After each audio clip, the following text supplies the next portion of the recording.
Energy Matters podcast.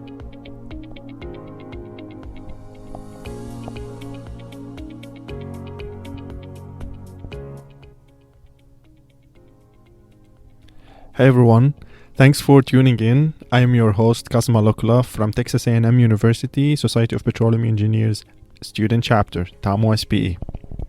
Today you are listening to the second in a series of Energy Matters podcast.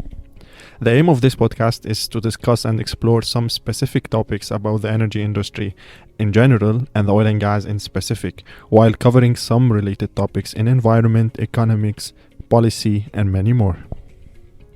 And in this podcast, we will shed the light on an important and trending topic right now, which is CCUS, carbon capture, utilization, and storage. As you know, achieving global net zero emission goals will be impossible without enabling newer technologies like CCUS. The permanent underground storage of carbon dioxide is gaining attention in the energy sector. And to set the context around all of this, I would like to host Mr. Brent Staley, the Business Development Manager of Low Carbon Solutions at NOV.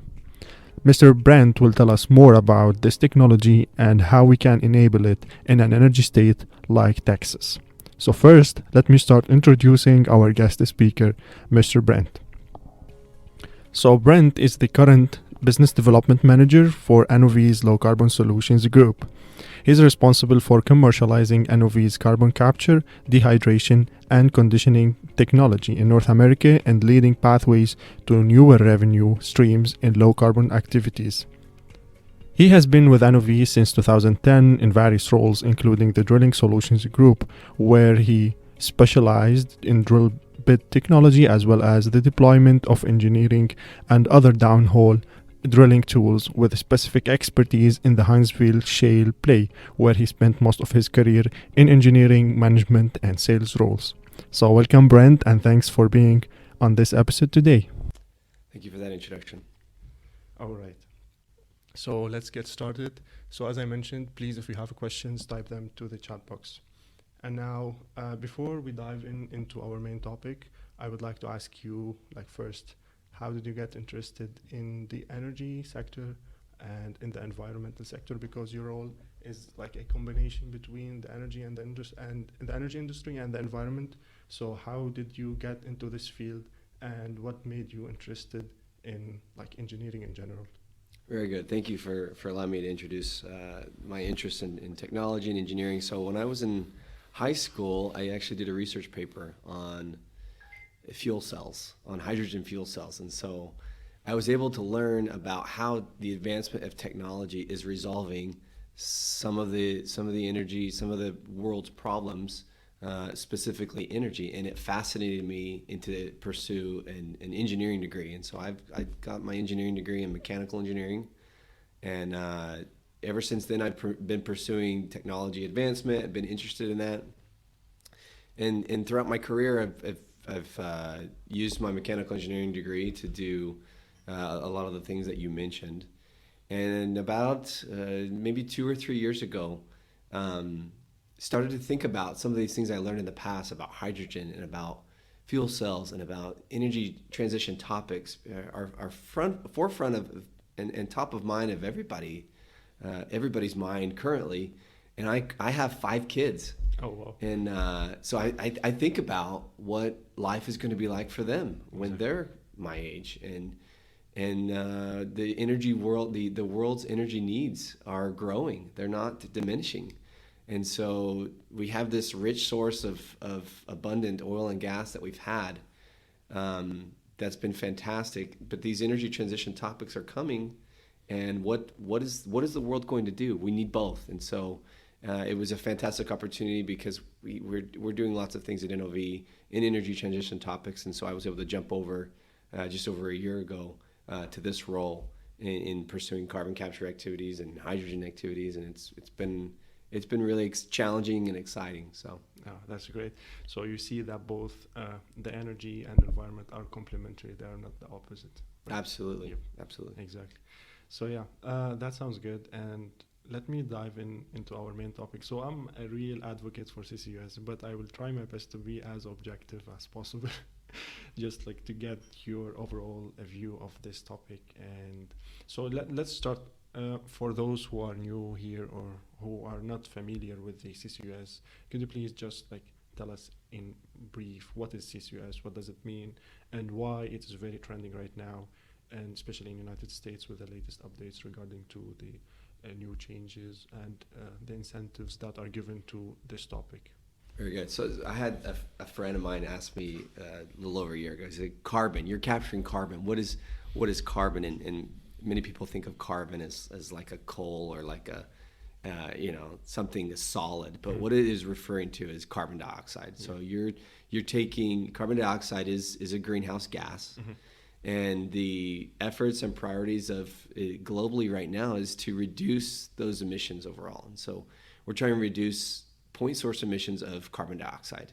And carbon dioxide is emitted in various activities in the industry, in production of oil and gas, in industrial plants such as a steel plant or a cement plant. They emit carbon dioxide through those various industrial processes. And so the idea is prior to those CO2 emissions being emitted into the atmosphere, we take those CO2 emissions and we process them. We capture that carbon dioxide molecule and we do things with it and route it into a different pathway and to do different things with it.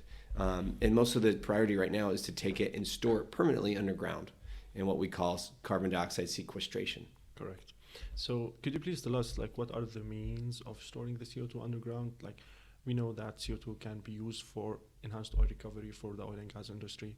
There are other ways, for example, sequestering in deep saline aquifer. What are other types of storing the CO2 underground? Sure. Just for information. Specifically for under the ground, right? Yeah. So right now there's really only three. There's three main sources of utilization for CO2. They use it in the sustainable farming industry for fertilizer. Yeah. They also use it in the food and beverage grade industry, carbon dioxide, your soda drinks and beverages. And then they use it for enhanced oil recovery. So they put it in a pipeline and you inject it into an oil or gas well and it increases the production of oil and gas. But for storing it permanently underground, there's really three, and they're exploring some newer types of lithology or formations for storing CO2. Exactly. And you mentioned one, saline aquifers. The other is depleted oil or gas wells, where the pressure is so low that you can then pump CO2. And that's where the hydrocarbons came. They've been safely underground for the last, millions of years. So they put them right back where they came from. Exactly. And it's ideal because the characteristics of the rock, there's naturally occurring cap rock that kept that oil or gas there. And so you put them into those formations where they've been safely kept for years. And it's a great source for storing carbon dioxide. Basalt is another one that is really being developed and looked at right now by different technologies and different companies, that there's actually CO2 mineralization within the rock. Exactly, yeah. And there's also another type that's not very popular right now, but it's in coal bed methane. They can also be like formations to store the CO2. And exactly, coal seams. Exactly, yeah. And salt domes as well. Of course. And this is really interesting. So yeah, we can get use of the resources underground in order to protect the environment and keep all of these emissions underground. But of course, there are some challenges that we may address later. Absolutely. Okay, perfect. So we know that there are two types of CCUS, like sources, the point source, and like the hubs. So in your point of view, what do you think? How can these CCUS hubs play a role in accelerating the decarbonization target that all of the companies right now are going to? Like, how can the CCUS play a role in this decarbonization dream or target? Sure. So the problem with CCUS is there's, other than some newer technologies that are being developed, that you're not making money from storing your CO2. Exactly. It's cost added. Exactly. And so that's a challenge. And so there's everything on the forefront of carbon dioxide, of carbon capture is looking at ways to drive down that cost. There's incentives, government incentives to help with that. But with hubs, you're seeing shared investment, and you're seeing economies of scale at play, where there's multiple sources of CO2 emissions, and you can store them essentially in the same well or a couple of different wells that you drill, injection wells. Then you're sharing that investment, and that's driving down the cost. And so you're seeing throughout the country different hubs that are being advanced and progressed to share that investment and in the infrastructure of the pipeline network to gather the CO2 and put into that storage well. And so hubs are being really, really important. And you'll notice where you'll see a lot of the hubs taking place are next to hydrogen terminals and hydrogen places where hydrogen production is important, because hydrogen is being really looked at and invested in for an energy source. Carbon capture and hydrogen go hand in hand, because to create blue hydrogen, you have to capture the carbon dioxide from the process. And so hubs are helping deploy that technology by utilizing economies of scale and shared investment. Yeah, perfect. That's great. And do you think that we have the scale of CCUS hubs here in the United States? Or did we reach like the scale of having a CCUS hub, or it's not yet, or it's in the process maybe? Still in the process. Okay. Many projects are in early stages of development. The infrastructure is still being looked at, and companies are going about it in more or less different ways. But right now we're starting at the end. What do you do with the CO2 once? So you've got to store it into a formation, and it's got to be safe, and you've got to meet all of the regulations and the permitting requirements that the EPA is established for they call it class 6 wells for storing CO2. And we got to make sure that it's safe.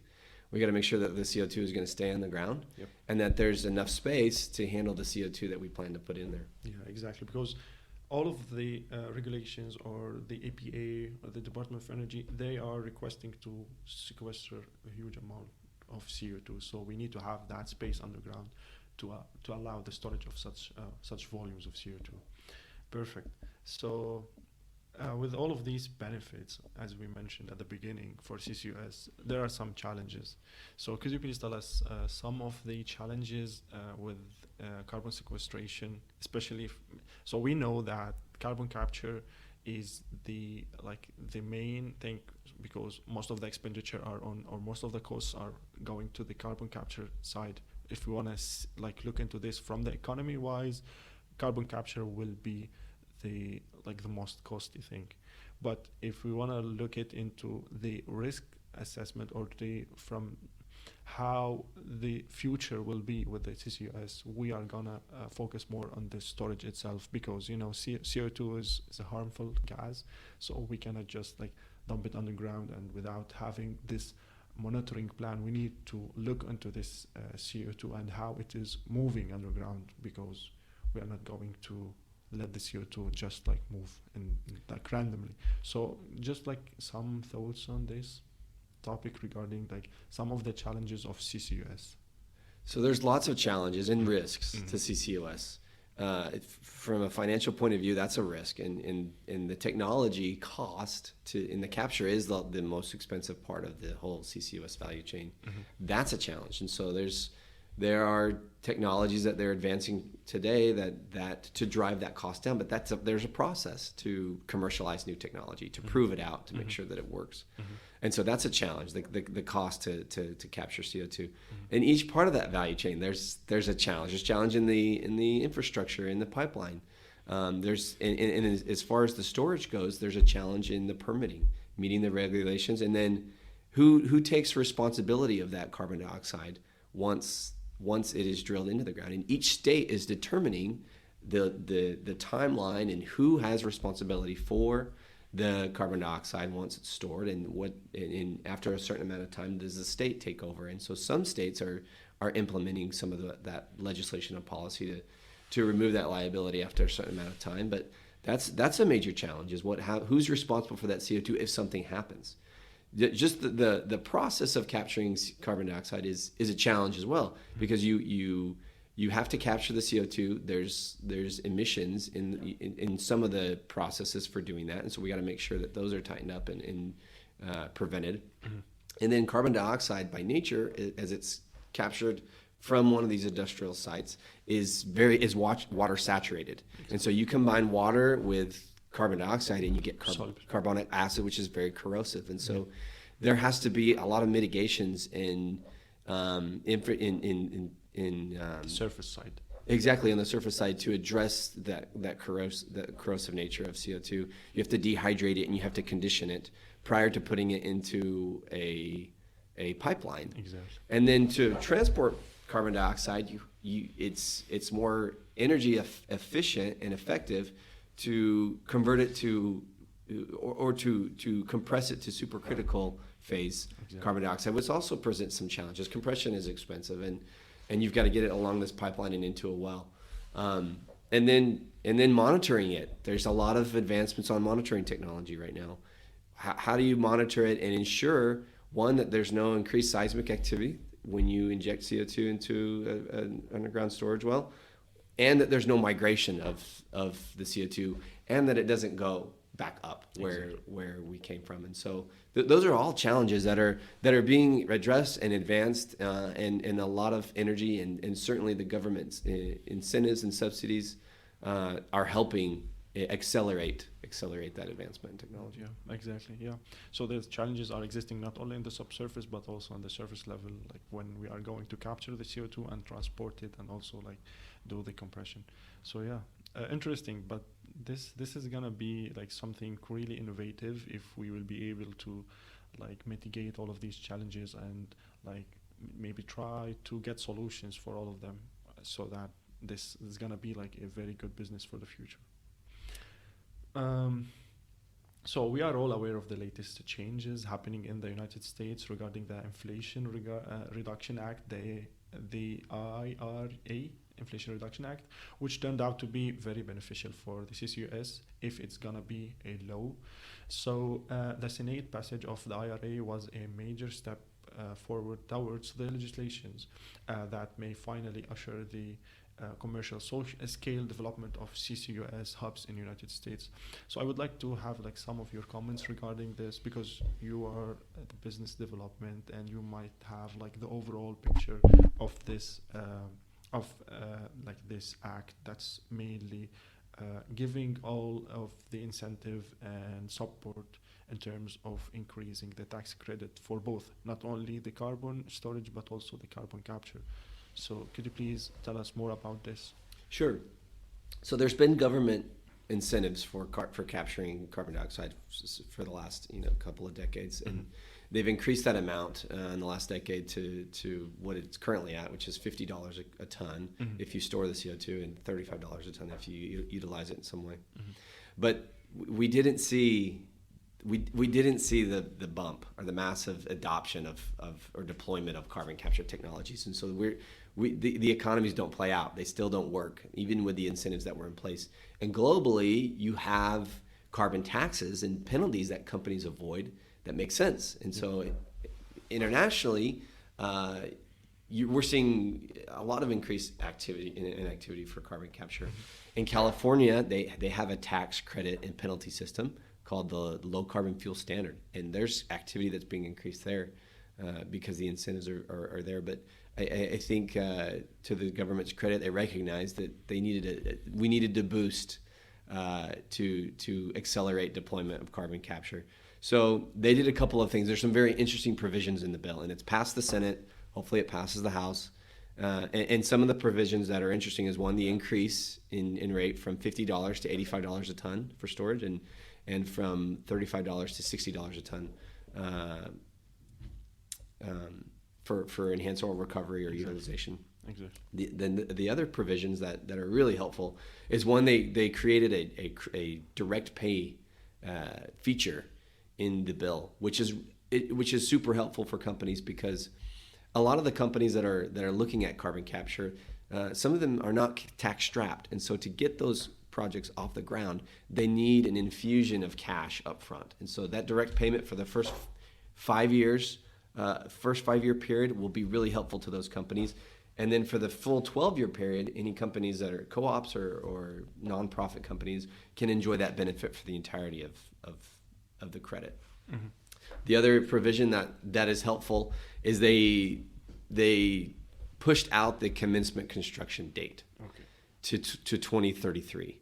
And what that does is, the life cycle of a project is, I think, surprising to some people or to some companies that we speak of. They say, okay, companies that say today, a company wants to say, okay, we emit carbon dioxide, we need to capture it. What do we do? So they come to a company like NOV or some other company and they say, what would it be like? We're like, first we have to evaluate and do a techno-economic assessment, what it would cost, what it would look like. Do they have the real estate on their plant? Do they have the utilities available to be able to build the carbon capture island?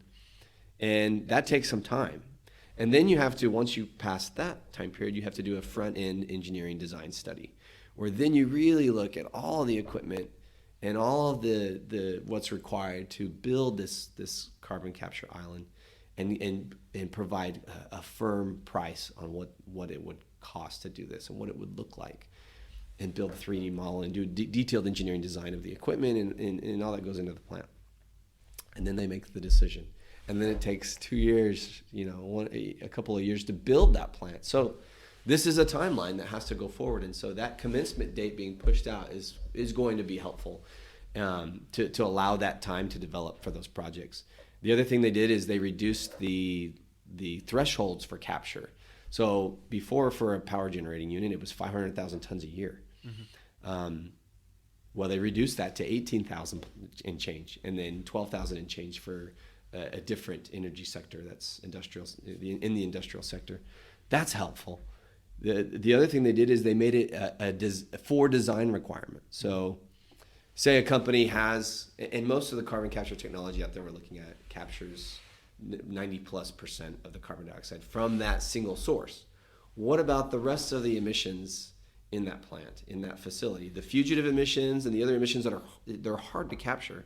So you could be capturing 90% of that one source, but the rest of your emissions, it's tough. It needs some further development of technology to do that. And so, sure, you're capturing 90% here, but what if your plant goes offline for repairs for a month or so? Then at the end of the year, are you capturing that threshold? No. So the design requirement is it's designed to capture 90+%, but the requirement is 75%. Mm-hmm. And it's for that source, it's for that facility, not for the entire. It's for that unit, not for the entire facility, which is super helpful. So all of these things, I think if it's passed, this bill is passed, and they do go forward and enact what is proposed in the legislation, I think you're going to see a major increase in carbon capture technology, and it's really going to accelerate the deployment. Okay, perfect. So in general, can you give us a timeline for this? How long will the carbon capture process will take? We can say 5 years, including the planning until we really start capturing the CO2. Oh, it all depends. Okay. It all depends on the size of the project. Mm-hmm. And the scale and scope and the infrastructure and the pipeline and all those things. But just I can speak mostly on the capture side of the business because that's what I'm mostly involved in. You can do a lot of that. I think 2 to 3 years, I think, is what you're looking at for any given project.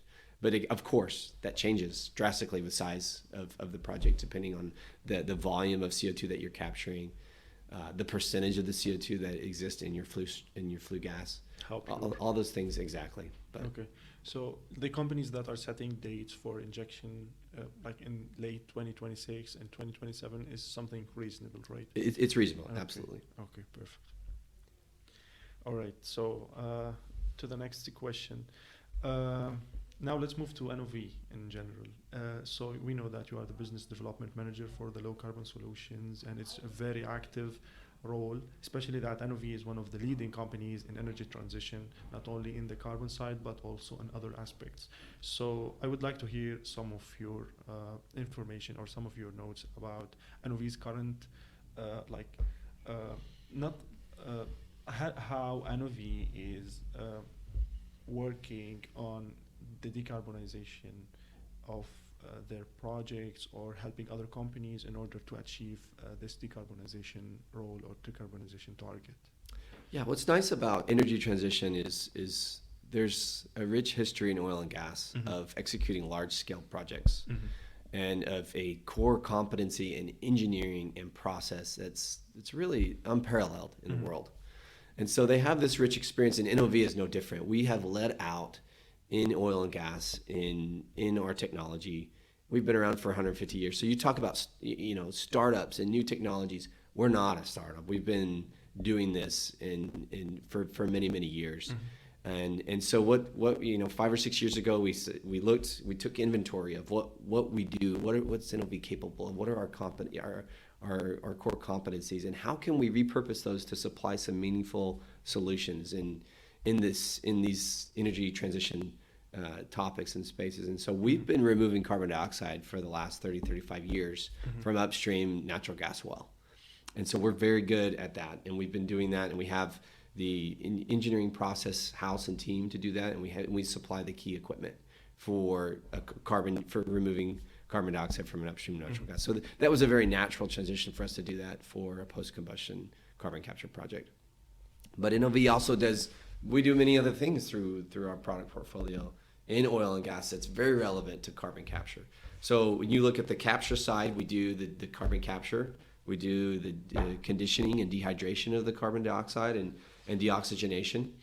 And then we also have our fiberglass solutions group has been installing our glass reinforced epoxy composite pipe for handling CO2 for the last 50 years. We're very good at that. And that fiberglass pipe is very good for handling CO2 because it can handle up to 100% wet CO2.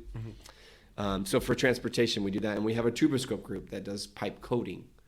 So they coat pipe to handle the corrosive nature of CO2. We also manufacture pumps and valves. And our offshore portfolio is even better known for handling CO2 and transporting it, loading it from one vessel to another. We have a flexible pipe group for injecting CO2 offshore.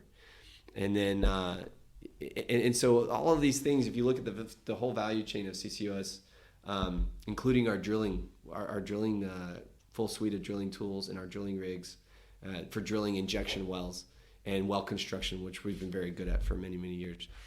There's not much that NOV can't help, and so we're proud that we are deploying our resources and our attention to focus on helping deploy carbon capture and utilizing all of our product portfolio to do that. Okay, perfect. So not only for CCUS, like CCUS target, but also for other like hydrogen, as you mentioned in the beginning, and maybe are NOV like interested in maybe like some geothermal projects, like based on this what you have mentioned before? We're very active in geothermal market right now. Okay. We have some excellent technology that we're deploying we have a drill bit division group that has been doing some really interesting things. As you may know, in geothermal, the cost to drill the geothermal well is the highest component of the overall cost of geothermal energy. And so we're doing a lot of great things and making some strides to greatly reduce that cost by cutting down the drilling time through our drill bit technology. And using particle drilling in advancing that technology as well.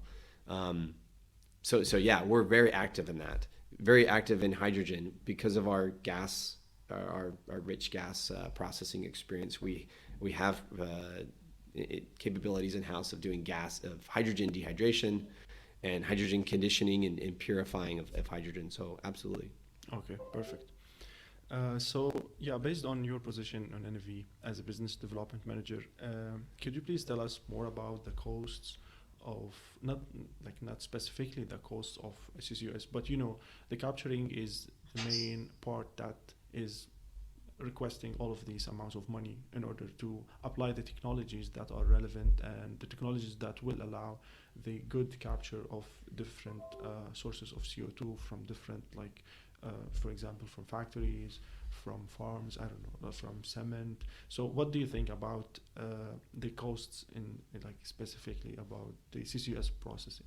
Yeah, so we've developed our own economic model that has inputs and outputs and looks at, when we visit with a customer, that's always one of the things that they're keenly aware of are the costs. So what are all the influencing factors that go into the cost of a carbon capture project? And so we look at loan to value ratio, and we look at inflation rates and interest rates, and then we look at what actual cost of the capital expenses on a project and the OpEx of a project, and we develop this model to say, okay, what are some levers that we can pull to affect that cost to reduce the overall cost. And so we're doing that, but the overall cost to capture on a facility is very dependent on the application. So it's dependent on the source of the CO2 that you're capturing, whether it be from a cement plant or a steel plant. It depends on the volume of CO2 that you're emitting every year, and the percentage of CO2. And so if there's what utilities are available on site, what type of real estate you have, all of these things, and the electrical costs, which vary greatly. And so there's a lot of assumptions when someone is throwing out their estimate for this is what it costs to capture. There's a lot of assumptions that are being made because there's a lot of variables. And the way that their cost is being evaluated is, okay, what does the capital cost? What are the capital expenditures to construct this project? And then what are the operating expenditures? And they project that out for a 20 to 25 year life of the plant. And then they predict how much carbon dioxide that they're going to capture through the life of the plant. And then they divide that by whatever their overall costs are. And they say, okay, this is my cost per ton of CO2. And you look at each different technology, and they have a window of costs. And they say, well, my cost is from this, say for in amine solvent, they'll say $65 to $85 a ton to capture. And for other technologies, they throw that. And so that's where that number comes from. But I want to make sure that everyone's aware that is taking into a lot of assumptions.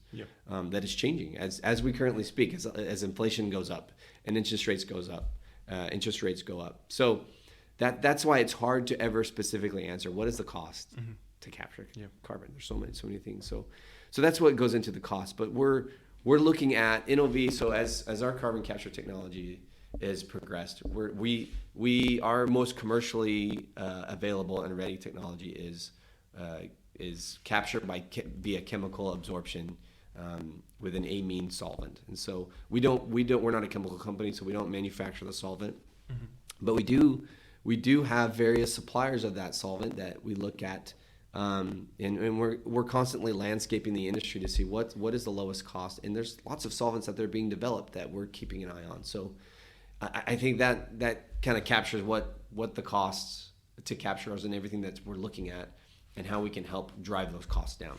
Okay, perfect. Since we are touching more about the carbon capture side, and since NOV is more investing in this process, so are there ways to remove carbon before combustion? We know we have different types of carbon capturing process. So if you can just tell us what are the direct air capture is a part of them. So could you please give us a brief of the capturing technologies and which one of them is the pre-combustion or the post-combustion parts of this process? So there's a lot of activity and effort focused on capturing the CO2 directly right before the flue gas. And when you talk about capture technologies, you mentioned direct air capture. That's sucking carbon dioxide out of the atmosphere. Exactly. Which it's a different technology than a post-combustion carbon capture project. But the carbon dioxide content in our atmosphere is so much lower, so you're processing so much more volume of air. It can be a lot more costly than capturing, say, on a post-combustion environment. So you have post-combustion, you have direct air capture, and you mentioned pre-combustion. So there are industrial processes that produce carbon dioxide without the combustion of a hydrocarbon. And ethanol is something that's really taking shape in the U.S. and is really becoming active, because ethanol production, one of the byproducts is carbon dioxide. You can get 99+ % of that stream is carbon dioxide. And so you do still need to do some conditioning on that carbon dioxide. You need to dehydrate it and do some other things, but that's really taking shape as an industry that's really pushing carbon capture. And we're seeing a lot of projects going forward in pipeline infrastructure being enabled because of that. It's a much, the cost is much reduced because you already have 99% carbon dioxide. Natural gas processing is a pre-combustion process for carbon dioxide. You remove carbon dioxide. Hydrogen is also one. Production of ammonia, and there's a few others. But if you look along the whole value stream of upstream oil and gas, there's a lot of activity and focus on fugitive emissions that happen because you have hydrocarbons sitting in a tank, or you have reset pumps, or you have different machinery that is emitting trace emissions, and so that's being looked at in reducing those emissions. And so it's going to take all of the solutions that are being developed to really change emissions and drastically reduce what the overall emissions are in the country. Okay, perfect. So let's move on to the underground. And we touched base on this before about the risks that are related to the storage of CO2. Could you please tell us more about, or some information about, the ways for measuring, monitoring, and the verifying of the safety, especially with the CCUS storage or the CO2 storage underground? Absolutely. So just as a disclaimer, my focus is capturing. Yeah. So the storage aspect is not, but I do have a lot of interactions with companies that do that. And the way that they're looking at it is they use kind of a cocktail of approaches to be able to really get a good picture of what the technology looks like for monitoring. Some companies have been doing this for many years, and so they use seismic 2D to measure what is going on, if there's any seismic activity within the plume. They have bird's eye view overhead. They take infrared in measurements of the emissions to see what's coming up. But they're looking at this to see what to ensure. And when you drill an injection well, you also drill 1 to 2 monitoring wells. So that well is not for injecting CO2 at all. All it is doing is you're putting measurement devices into that well to measure and monitor what the CO2 is doing after you inject it. And so lots of companies are looking at this. There's lots of great technology out there. I'm seeing new technology to get a better, more clear picture of what the CO2 plume is doing within the reservoir. But it's a very important part of the equation. And I think you'll see some interesting technologies coming forward very, very soon. Perfect. So yeah, we can always relate oil and gas to CCUS because we will need all of the techniques that are used in the oil and gas industry, like just to enable CCUS. So it's pretty interesting. So actually, we got some questions on LinkedIn from our fellow students. So someone is asking, what do you think about the future of CCUS in United States? Is it gonna be like a business or just something trending right now? I think it is going to be a business. Okay. I think the appetite is to reduce. It's not just appetite; it's what we need to do. We need to reduce our greenhouse gas emissions, carbon dioxide of which is one of the largest ones. And so, you're going to need in energy transition. There's developments for replacing oil and gas and replacing hydrocarbons for energy. Those replacements, because of the energy needs of our world, they're increasing right now. And if you look at renewable energy, it's great, but it's only supplying roughly 12% of the world's energy. And so right now it's not able to make up the difference. And then you see our energy needs increasing as population increases, as the technology develops in third world countries. Our energy demand is increasing. It's going to increase a lot in the next 15 to 20 years. And so oil and gas is going to be around for a long, long time. And so if it's going to be around for a long, long time, we have to clean it up. And so that's carbon capture is going to be around to be able to enable us to take advantage and leverage those energy sources, but clean them up. Okay, perfect. So yeah, we have another question actually from a student, because now some students are joining us. So he's asking, what do you think the skills that are needed in order to go into the business of CCUS? Most of the students are engineers. So what do you think those students might need in order to work in CCUS or do research on CCUS? I think all the disciplines of the engineering fields are really needed. Chemical engineers and mechanical engineers, petroleum engineers. I think oil and gas is perfectly suited to handle the expertise that because they've been dealing with removing hydrocarbons from wells, and so they understand how to put them back. And reservoir mapping is really important to verify that the reservoirs are ideal for CO2 storage and that it'll be safe. So, I think that pretty much covers what's needed: engineering skills and reservoir geologists. All of those things are needed to help move this forward. Okay, perfect. So another question: is NOV operating other projects outside the United States that are related to carbon solutions, low carbon solutions, or CCUS in general? Yes, we're very active, just as much or more so than in the United States. So our history in gas processing and removing carbon dioxide from a upstream natural gas well was born in Norway. Actually, the group that NOV acquired was called Fjord Processing. They were established in Norway, and they've been very active for the last 30 years, and that's where most of our headquarters of that group are. And we have engineering groups in Dubai and in France. We have fabrication facilities there that do these things in Batam, Indonesia, and in Saudi Arabia. And so yes, NOV is a very global company, and we're very active global in advancing carbon capture projects. Okay, perfect. So now we will open the floor for some questions from the audience.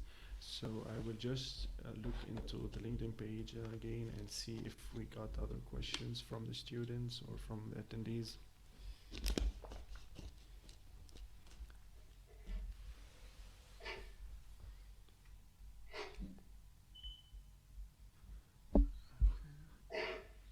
Someone needs to be...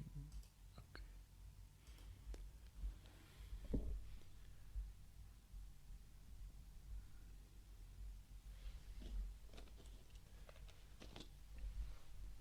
Okay, so we got a question now. Does CCUS or CCS decrease the efficiency of power plants, thus increasing their generation costs? Yes, because they require energy. They require electricity to run a CO2 island.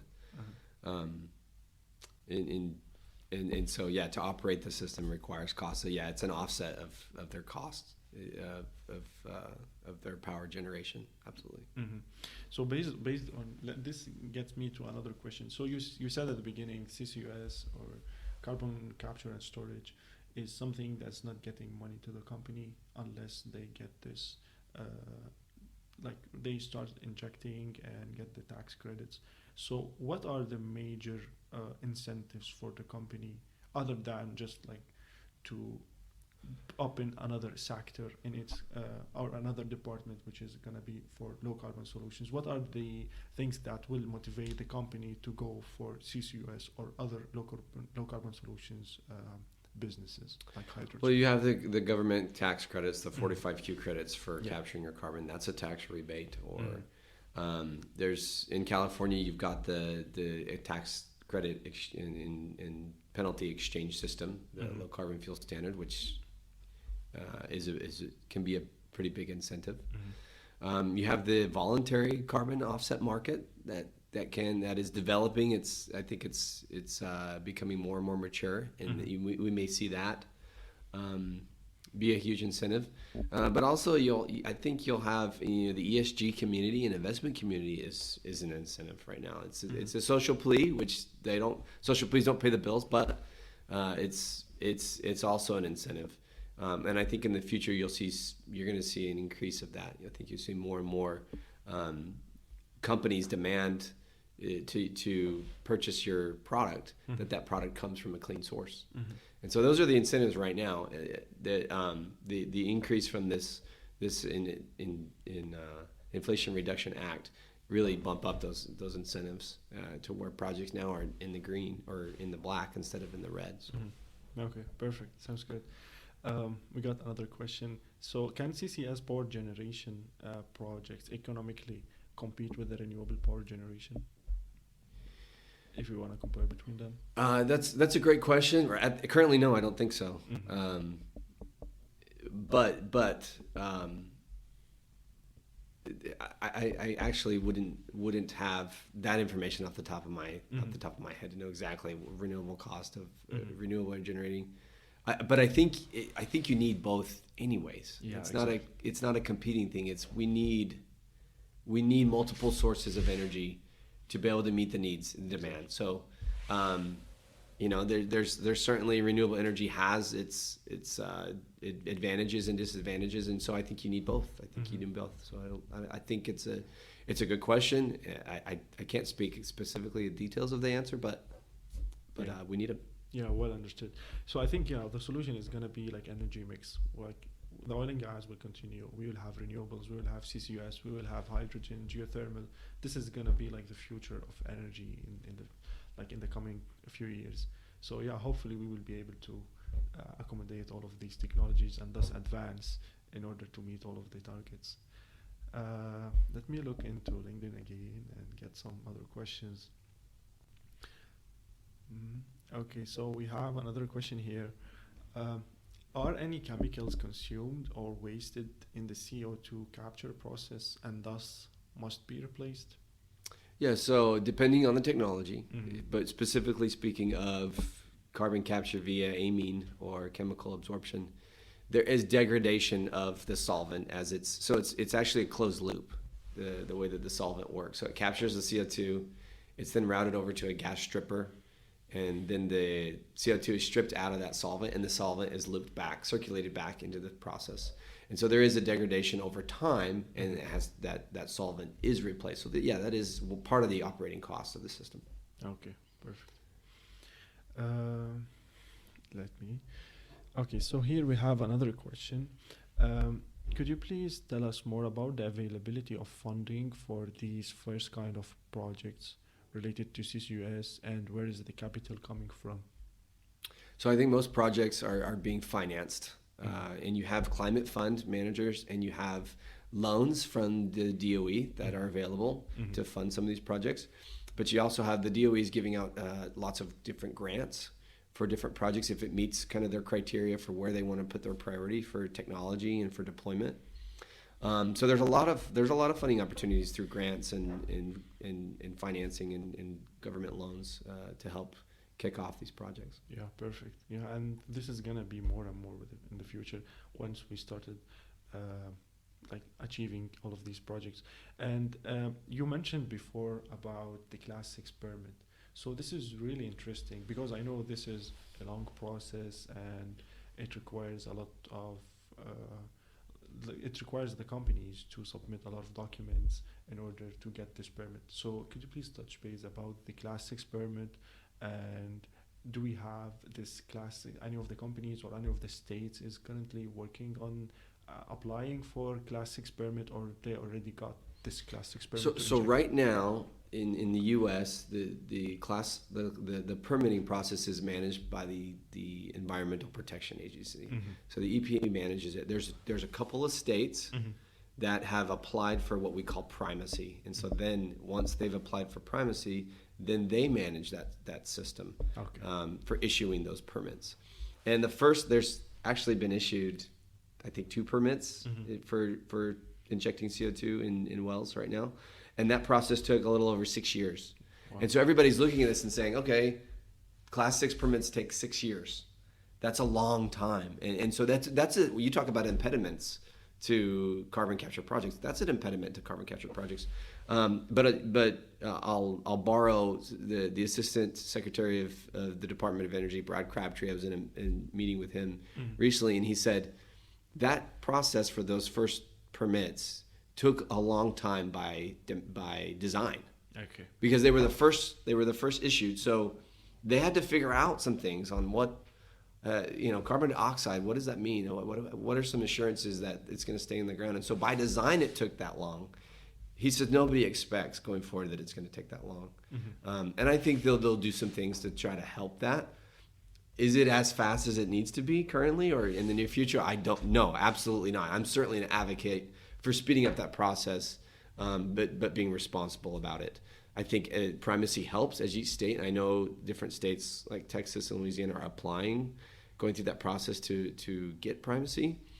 But it's an excellent, it's a really important part of the equation, and it's an important part of deployment of carbon capture. So we need to streamline that process, certainly. Yeah, perfect. So yeah, hopefully this duration will get like a little bit shorter, and then companies start getting that motivation in order to apply for that permit. Okay, perfect. So we still have 10 minutes, but we got 2 more questions, I guess. So the first one is here. Will the lack of CO2 transport infrastructure to areas where the sequestration is geologically feasible be a limiting factor in truly scaling up CCUS?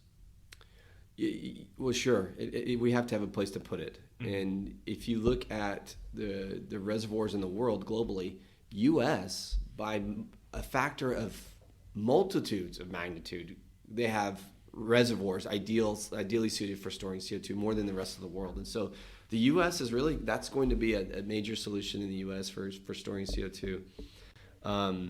And I think that's exactly why you're seeing hubs happen in certain geographical locations than others. And then there has to be several things that line up. You can't just have storage, because there's storage in remote places in the country, but there's no industrial sources of carbon dioxide. And so you have to have, if you had several if you could draw some Venn diagrams, you line up, a cluster or a concentration of CO2 emissions. And you have, ideal storage in reservoirs for CO2, and then you have freeways and highways for transportation. You start drawing some of these Venn diagrams, you'll start seeing where these hubs are materializing. In Texas and Louisiana you talk about enabling carbon capture in Texas and why that's important. That's one of the reasons why Texas is going to be so important, and where you're going to see deployment first in carbon capture hubs than anywhere else in the country. Perfect, yeah. That's very important, because whenever we have the storage, it's not the only factor that we are looking for. We need the sources of the CO2, and we need this accessible transportation system that will transport and thus reduce the costs of transportation of the CO2, and also the other costs that are related to this. Another question that we are getting here, could you please, since I think this is applied to NOV technologies, especially related to carbon capture, could you please elaborate more on what kind of pipe that is needed that can be used for the CO2 transportation? So it's not the normal type of pipes that is used for the transportation of oil and gas, right? So yeah, there's been quite a bit of debate and discussion about repurposing natural gas pipelines to handle CO2. Those are low carbon steel. It's low carbon steel pipelines, and low carbon steel does handle CO2. And there's already quite a bit of there's quite a large network of CO2 pipelines specifically for handling CO2 in the U.S. Yeah. And that's taking naturally occurring sources of CO2 production to deploy into enhanced oil recovery fields in West Texas and Louisiana, and there are several companies that are very good at that, and that have a vast infrastructure. That infrastructure needs to be increased significantly to where it is today. But for handling CO2, you can handle CO2 in low carbon steel. You just have to it has to be very dry CO2. Otherwise, there's going to be some problems in the pipe. It also has to be it's got to handle the high pressures of supercritical CO2. Supercritical CO2, they're pumping it through pipelines 1,500 to 2,200 psi. So it's got to be able to handle that. And then rapid decompression becomes a significant risk in CO2 transportation, because that causes a lot of damage, and it's very destructive, rapid decompression. There has to be some assurances and some fail-safes in place for that. But yeah, that's basically what is needed for transporting CO2. Fiberglass is also utilized greatly, especially prior to the CO2 being dehydrated. Fiberglass is deployed because you have to use, if you haven't dehydrated the CO2 yet, you have to use an exotic metal, and fiberglass is fantastic at that, because it's lower in cost, it's lower in energy efficiency, it's greater in energy efficiency to transport it because of the smoothness of fiberglass, and so it's utilized very often in handling CO2. Okay, perfect. So I think we are at the end of this podcast. So if I would just to talk about CCUS or in general, or like a brief of what you have discussed today. So CCUS is a promising technology that is gonna be one of the enabling factors in order to reduce the carbon emissions and thus meet the climate the climate change target of reducing the emissions. However, in the other hand, CCUS is also challenging in some aspects, especially in terms of the cost-wise and the potential risks of storing the CO2 underground. But of course, companies right now, laboratories in the United States and the Department of Energy, all of them are working hardly in order to deploy technologies, research, and do other approaches in order to maybe facilitate this process and mitigate all of the risk, especially as you mentioned, related to the monitoring of CO2 underground and maybe the Class 6 permit, shortening that period. This will give more incentives to companies. And with the latest changes that happened in the United States, especially in the IRA, the Inflation Reduction Act, with all the tax credit changes, so this will be something that will enable more companies to be more interested in CCS, and thus this will bring all the thoughts and all the efforts in order to reach this and make it like a real business in the United States and other companies. Of course, like other companies will be motivated when countries like United States or Canada or who are deeply investing in CCUS, and this will also cause other countries or other companies to get interested in this. So yeah, thank you so much. I would like to hear some final thoughts regarding the this topic from you, and what do you think in general on this CCUS in the future? Well, first of all, very great job in the podcast. Thank you so much for having me. It very, very well summarized in what you just described in carbon capture. It's certainly an exciting time to be in oil and gas. It's an exciting time to be in energy transition and in carbon capture and in pursuing these opportunities. Mm-hmm. It's exciting because of the interest and activity in the government level and incentivizing projects to go forward, mm-hmm. and all of the new technologies that are being incentivized to be developed. It's a great time to be in the industry, and I look forward to continue. And thank you again for having me. I had a great time. Thank you so much. Really appreciate that. Thank you all for joining us today, and hopefully we will see you very soon on our next podcast series. Thank you.